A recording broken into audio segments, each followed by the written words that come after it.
Hello, and welcome to a Monster Hunter World board game paint series. My name is River, and I will be starting with the first large monster in the core set, which would be the Great Jagras. It's been a while since I've done one of these videos, so I apologize if the quality's not amazing, but I'll do my best. I start off this model like any other. I'll be sure to trim any mold lines that I find on it using the back of my hobby knife. And then I prime this one with matte black. The monster models in the core set have a lot of small details which are really good for dry brushing and washes. All the monsters are pretty sizable, this being one of the smaller ones, and the base is 4 inches. I've gotten in the habit of using blue tack or any kind of like sticky putty in order to cling my models onto something more solid. In this case, I've been using a champagne scented candle. It gives me a better grip of what I'm doing and more control. I'm going to use an assortment of paints.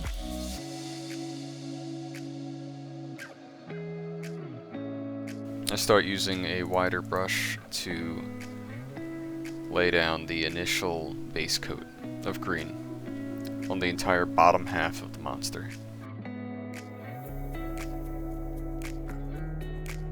You want to get his belly,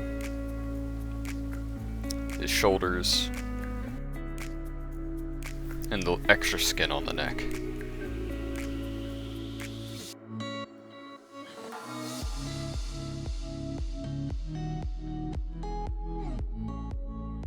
There's a lot of detail in this model, and we don't want to be clogging them up too much, so be sure your paints are thoroughly thinned.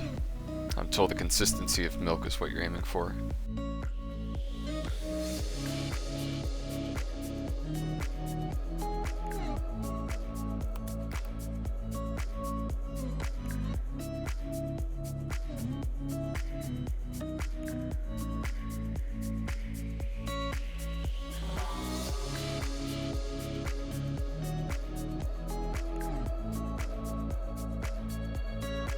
Next, I take the sandy yellow, and I do the entire top half of the monster.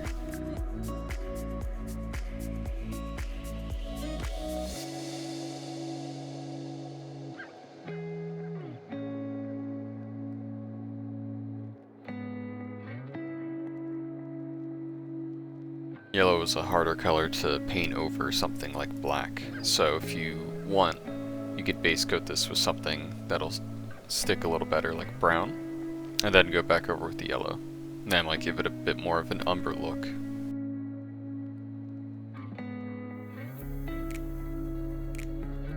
There are plenty of spots on this monster, such as its weird spiky arm spines, the spines that run down its back, as well as its long tail.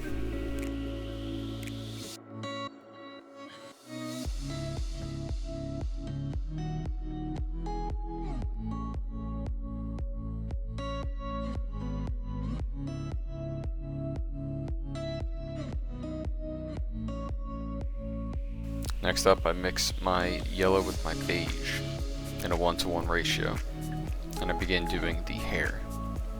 Now, there's a couple of methods I use here. I test out using a regular brush to paint on the color, but I later try the other half of his head using just the dry brush and an over brush.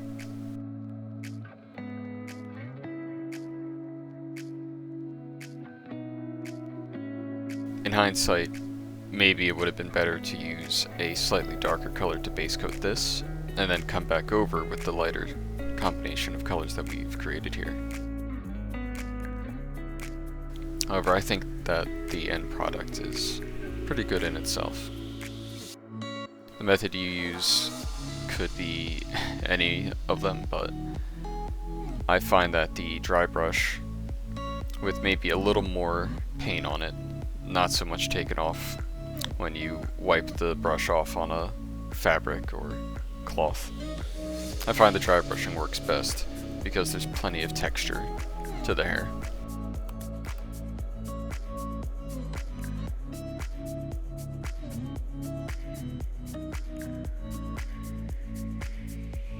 We'll revisit it later to add more detail, but for now, I come back with the green and use a detailed brush to trace down the line that goes along the body of the Jagras. In the official art and the model in the game, it has a couple of these lines, but I'm just going to go with the one for the sake of visibility and not cluttering the model up too much. Be sure to do this on both sides.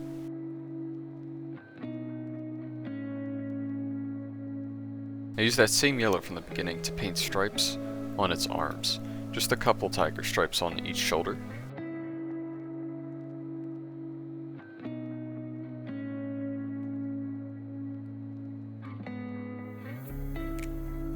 And while that yellow paint's wet, I just make sure I cover everything that I may have missed, like the spines. I water down the beige-yellow mix and use it to kind of glaze the bottom jaw of the Jagras. It's because the bottom half of its head is much more pale in comparison to the top half. We'll revisit this later, so you don't have to be too delicate.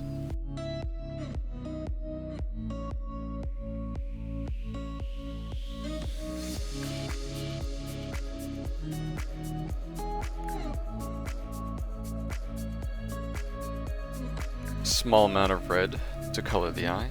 You may also use an orange if that's the effect you're aiming for. With that rusty orange, I come back and I dry brush the bottom half of the hair on both sides. You want to be a bit more heavy-handed towards the bottom and get lighter as you reach the halfway point. You'll create a bit of a fade or a gradient like this.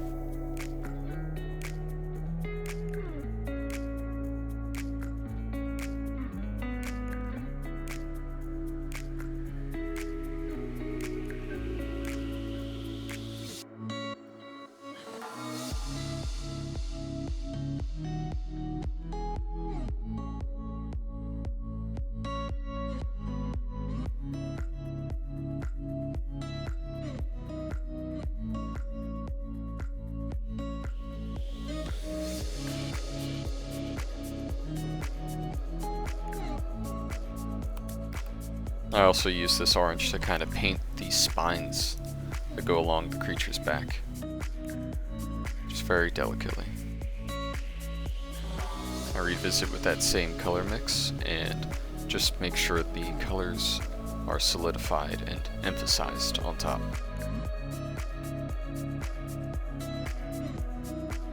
Dry brushing can be a bit grainy, and I want to be sure that the colors are sticking out properly.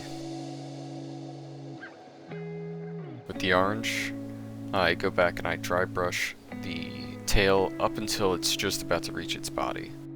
Heavy-handed towards the tip, and lighter as I get closer to the body.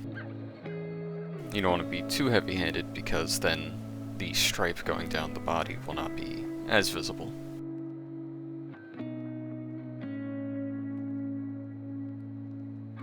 I also use this time to dry brush the nails. In the official art they appear to be reddish brown or umber, so I feel like this orange, rusty color is a good choice.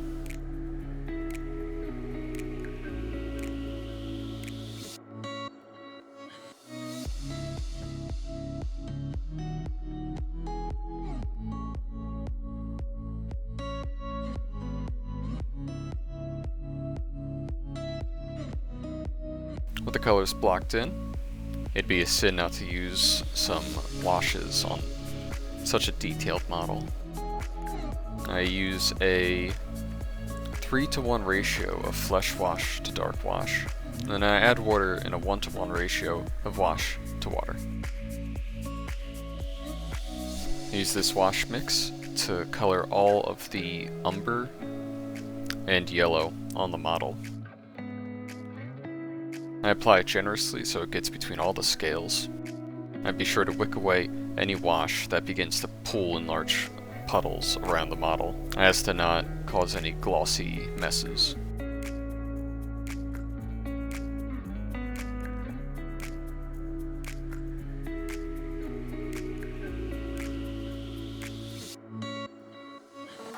The hair very much takes well to the wash, and it seeps within all of the little spaces between the strands.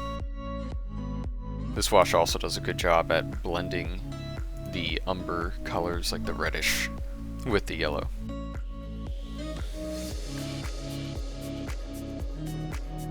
With the black wash, I coat all of the green bits around the body of the monster. The scales are much larger on the green segment. You can see the wash soaking in and accentuating those details.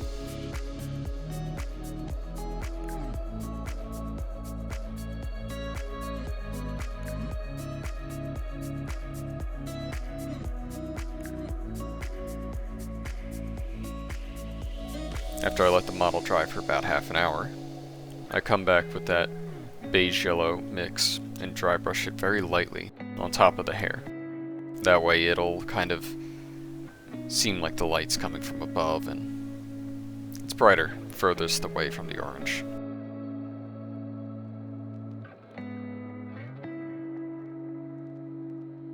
I also use this to dry brush the bottom half of the head.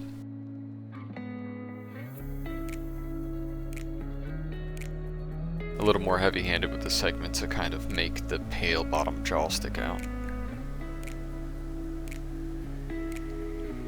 I also use this to very, very lightly dry brush the fingers and the musculature of the yellow bits of the body.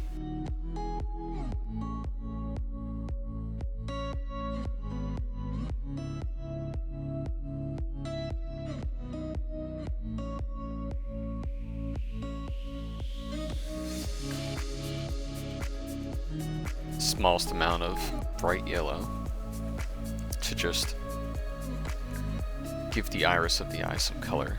That way it's not just a solid red.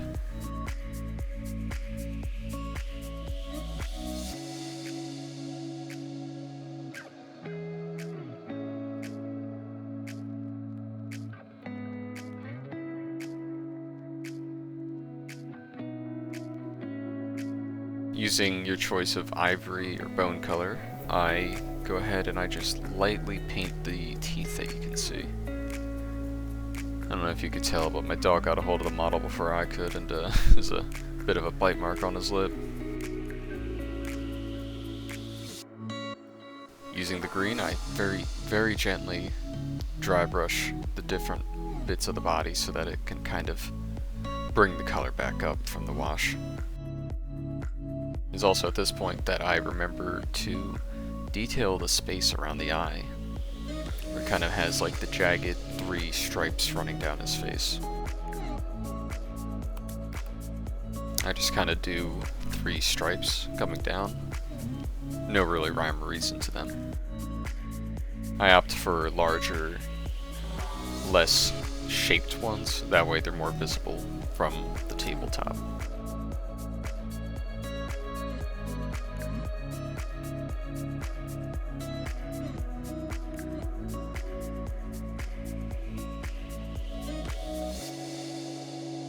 I revisit that with a bit of black wash to try to bring it down to the rest of the model's level.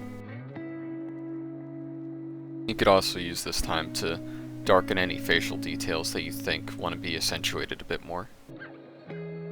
I use this on the nostrils and a bit on the ears. But you could also use this on the large circular scale on its cheek. I use a little bit of the matte black paint and I go ahead and I clean up the base to the best of my ability. You're going to want to use multiple layers to make sure it's all completely uniform and it covers up any paint that may have splattered or got misplaced onto the base.